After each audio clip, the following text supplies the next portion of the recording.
Today, we're unpacking the deeply contradictory, wildly dramatic, and honestly, highly consequential life of America's most polarizing post-Civil War figure, Andrew Johnson. This is the story of a guy whose sheer stubbornness both saved his political career and, well, very nearly destroyed it. But before we really get into the weeds here, just think about this for a second. How does a runaway tailor who rose up from absolute grinding poverty to become a fiercely loyal Union hero end up surviving the very first presidential impeachment in U.S. history by a single, solitary vote? It's a staggering piece of history, and the path to that one vote is absolutely fascinating. Section 1. From Poverty to Power. So let's start with what sounds like a classic American underdog story. Born into intense poverty in Raleigh, North Carolina back in 1808, Johnson actually ran away from his boyhood apprenticeship as a tailor. He eventually makes his way to Tennessee, and his life completely turns around after he meets his wife, Eliza. She actually taught him the essential reading and writing skills he'd never got the chance to learn. And armed with those new tools, Johnson became this incredibly powerful stump speaker, eventually securing a seat in Congress where he fiercely advocated for a homestead bill to provide farmland for white men. Now here's where we hit a massive contradiction between his public brand and his private reality. Publicly, he hyped himself up as the ultimate champion of the common man, right? Constantly vilifying the wealthy plantation aristocracy. But privately, as his political career brought him wealth and social clout, he wanted to reflect that newfound status. To do it, he purchased an enslaved teenage girl named Dolly and her younger half-brother, Sam. And the historical reality of his household gets even darker from there. Dolly later gave birth to 3 children, Liz, Florence, and William, who automatically inherited their mother's enslaved status, becoming property of the Johnson family. Their paternity remains unknown, but historical records suggest it's entirely possible that Andrew Johnson himself or one of his sons may have fathered them. It's a really grim reminder of the deep moral compromises of that era. Section 2. A complicated unionist. Okay, picture this. Abraham Lincoln gets elected, and Southern states rapidly start seceding. By the time Lincoln actually takes office, 7 states had already left, with 4 more right behind them, and that included Johnson's home state of Tennessee. But Andrew Johnson, he makes absolute history right here. He was the only Southern senator to remain loyal to the United States Senate. He outright refused to abandon the Union, standing completely alone among his Southern colleagues.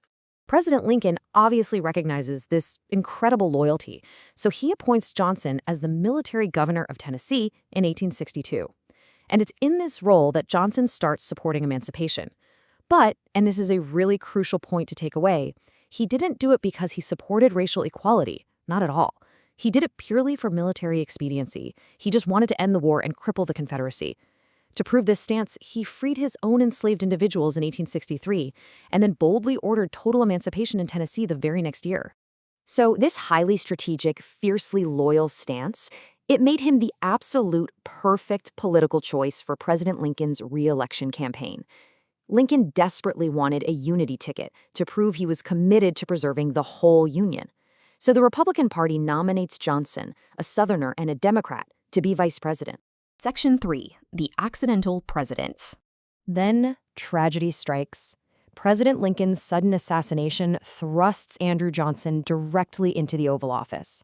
He moves his family into the White House, and in this deeply ironic twist of history, he brings Dolly's children, Florence and William, with him, but this time as paid workers. This dynamic perfectly illustrates the central disaster of his presidency. While he aggressively pursued reconciliation with Southern white citizens by handing out pardons, he completely looked the other way when state legislatures passed racist black codes. These were policies designed to strip basic rights away from newly freed African Americans, and it sparked massive outrage among his political opponents. Section 4. The Impeachment Crisis. The radical Republicans in Congress were absolutely furious with Johnson's lenient approach. They were watching Southerners vote pre-war Confederate leaders right back into office, so they fought back hard. They bluntly refused to seat any senator or representative from the Confederacy, and they passed the Civil Rights Act of 1866 to protect formerly enslaved individuals. And what does President Johnson do? He vetoes it. So Congress retaliates. They submit the 14th Amendment to the states, which explicitly guaranteed that all persons born or naturalized in the U.S. are citizens and cannot be deprived of life, liberty, or property without due process. It was a monumental, game-changing piece of legislation. But Johnson wasn't just fighting the amendment, he was fighting Congress on practically everything. Congress was so entirely sick of his obstruction that they mustered the votes to override his presidential vetoes 15 times. 15! That is a staggering number. It completely paralyzed his legislative power and really showed a government totally at war with itself. And the real-world consequences of this political deadlock were devastating. Because President Johnson publicly disapproved of the 14th Amendment and actively encouraged Southern states to reject it, racial tensions boiled over. In 1866, violent, deadly race riots broke out in Memphis and New Orleans. Dozens of African Americans were brutally beaten and killed, which only cemented the radicals' argument that the federal government absolutely had to step in. After sweeping the congressional elections, the radical Republicans placed Southern states under martial law and set a very specific legal trap for the president. They passed the Tenure of Office Act over his veto. This law strictly restricted the president's power to fire his own cabinet members without Senate approval.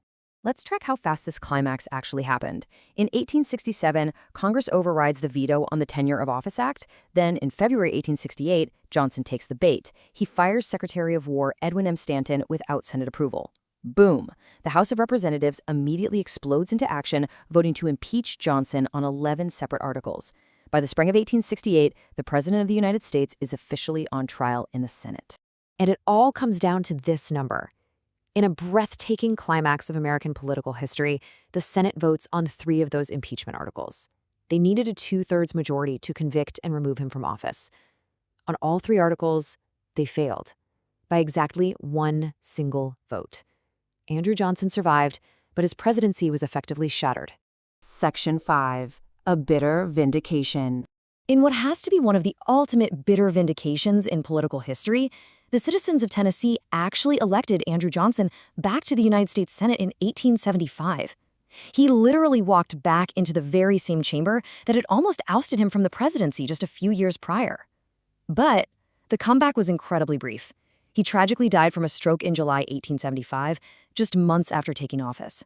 So based on the facts and the sheer contradictions we've explored, really have to ask yourself, does history remember Andrew Johnson as the lone Southern senator who bravely stayed loyal to the Union when it mattered most, or is he remembered as the president whose prejudices and bitter battles with Congress permanently fractured the nation's reconstruction?